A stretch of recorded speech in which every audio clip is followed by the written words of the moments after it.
ಎತ್ತಿನಹೊಳೆ ಯೋಜನೆ ವಿಳಂಬ ಆರೋಪಕ್ಕೆ ಸಂಬಂಧಪಟ್ಟಂತೆ 2 ವರ್ಷದಲ್ಲಿ ಪೂರ್ಣ ಅಂತ ಪ್ರಣಾಳಿಕೆಯಲ್ಲಿ ಹೇಳಿದ್ದೇವೆ. ಅದರ ಪ್ರಕಾರ ಈಗ ಕೆಲಸ ಪ್ರಾರಂಭ ಆಗಿದೆ. ಬೆಂಗಳೂರಿನಲ್ಲಿ ಗೃಹ ಸಚಿವ ಡಾಕ್ಟರ್ ಜಿ ಪರಮೇಶ್ವರ್ ಹೇಳಿಕೆ ಕೊಟ್ಟಿದ್ದಾರೆ.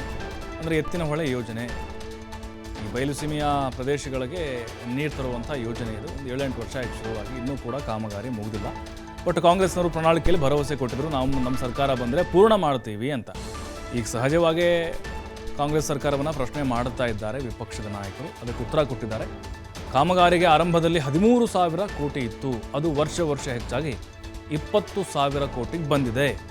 ಬಿಜೆಪಿಯವರು 4 ವರ್ಷಗಳಿಂದ ಹಣ ಕೊಟ್ಟಿಲ್ಲ, ಆ ಕಾರಣಕ್ಕೆ ಕಾಮಗಾರಿ ಕೆಲಸ ಸ್ಥಗಿತ ಆಯಿತು. ನಾವು ಕೆಲಸ ಬೇಗ ಮುಗಿಸ್ತೀವಿ ಅಂತ ಪರಮೇಶ್ವರ್ ಭರವಸೆಯನ್ನು ಕೊಟ್ಟಿದ್ದಾರೆ. ಎತ್ತಿನಹೊಳೆ ಯೋಜನೆ ಸಾಕಷ್ಟು ವಿರೋಧಗಳು ವ್ಯಕ್ತವಾಯಿತು. ಕಾಮಗಾರಿ ಶುರುವಾಯಿತು, ಅರ್ಧಕ್ಕೆ ಮೊಟಕಾಯಿತು. ಈಗ ಮತ್ತೆ ನಾವು ಪ್ರಾರಂಭ ಮಾಡ್ತೀವಿ, 2 ವರ್ಷದಲ್ಲಿ ಪೂರ್ಣ ಮಾಡ್ತೀವಿ ಅಂತ ಹೇಳಿದ್ವಿ, ಹಾಗೆ ನಡ್ಕೊಳ್ತೀವಿ ಅಂತ ಪರಮೇಶ್ವರ್ ಹೇಳಿದ್ದಾರೆ. ಅದು ಶುರುವಿನಲ್ಲಿ 13,500 ಕೋಟಿ ರೂಪಾಯಿಗೆ ಎಸ್ಟಿಮೇಟ್ ಮಾಡಿ ಕೆಲಸ ಪ್ರಾರಂಭ ಮಾಡಿದ್ದು.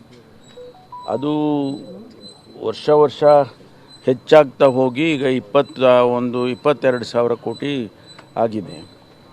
ಕಳೆದ 4 ವರ್ಷದಲ್ಲಿ BJP ಸರ್ಕಾರದವರು ಹಣ ಕೊಡಲೇ ಇಲ್ಲ. ಆ ಕಾರಣಕ್ಕಾಗಿ ಕೆಲಸನೂ ಸ್ಥಗಿತ ಆಯಿತು. ಈಗ ನಮ್ಮ ಸರ್ಕಾರದಲ್ಲಿ ಹಣ ಕೊಟ್ಟುಕೊಂಡು ನಾವು ನಮ್ಮ ಮ್ಯಾನಿಫೆಸ್ಟೋನಲ್ಲೇ ಹೇಳಿದ್ದೀವಿ, ನಾವು 2 ವರ್ಷದಲ್ಲಿ ಎತ್ತಿನಹೊಳೆ ಯೋಜನೆಯನ್ನು ಸಂಪೂರ್ಣ ಮಾಡ್ತೀವಿ ಅಂತ ಹೇಳಿದ್ದೇವೆ. ಅದರ ಪ್ರಕಾರ ಈಗಾಗಲೇ ಕೆಲಸ ಪ್ರಾರಂಭ ಆಗಿದೆ.